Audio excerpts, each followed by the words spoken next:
Just like we're able to find missing sides of right triangles, we can also find missing angles depending on what the information is that they give us, all right? We're still gonna use our word SOHCAHTOA to help us out. And in previous videos, I mentioned that it's more important to know how to spell that word than it is how to say it. You might say SOHCAHTOA, SOHCAHTOA, whatever.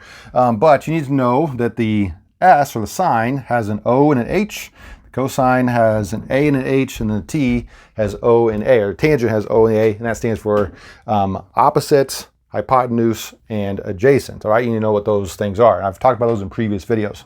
All right, but most of these are going to give you a angle like this, and that is the angle that they want you to find. It might be written out as the Greek letter theta, maybe a question mark, or maybe it's like A, B, and C or something like that. So if that was true for this one, this would ask you to find angle A.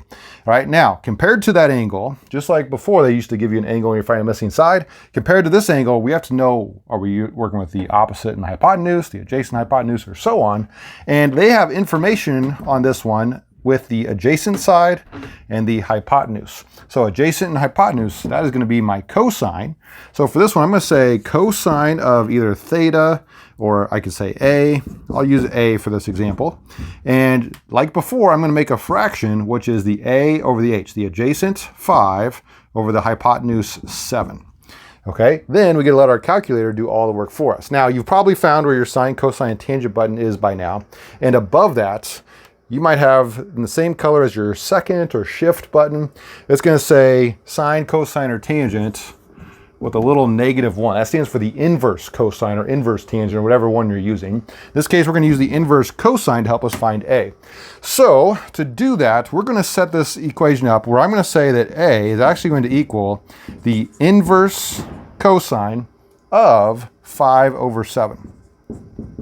All right, of 5 over 7, just like this. And if I let the calculator do that work for me, I'm going to say shift, or I guess second, and then cosine, and then I'm going to type in just 5 divided by 7, enter, and this gives us some numbers, and those numbers are actually going to be in degrees because we're talking about an angle. So sometimes I think most books either have you round to the nearest whole degree or maybe to the nearest tenth. We'll go nearest tenth, and this one happens to be that A is going to be 44.4 degrees, 44.4. All right, let's go a little faster for these other two.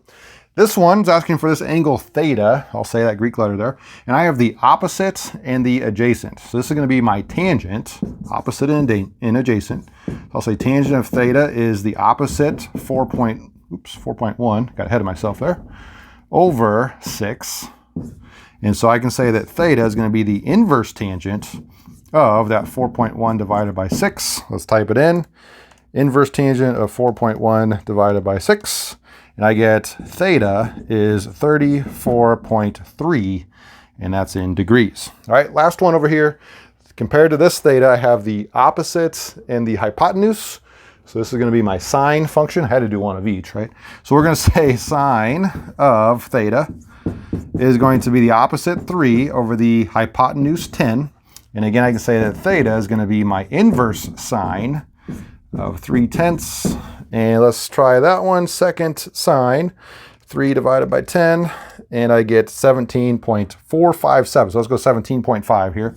So theta equals 17.5 degrees. And I try to make these realistic where, again, probably not drawn to scale, but this is my smallest angle, right? My next smallest, and so on. So this one probably should have been a little bit smaller. It's 34. I think that's probably a little bit bigger than 34, but you kind of get the idea of how to set these up to find these missing angles. All right, guys, I make videos like this with trig, right? Find the missing sides of right triangles, find the missing angles, and other things in geometry as well as algebra. So if you like these videos, maybe we'll see you in the next one.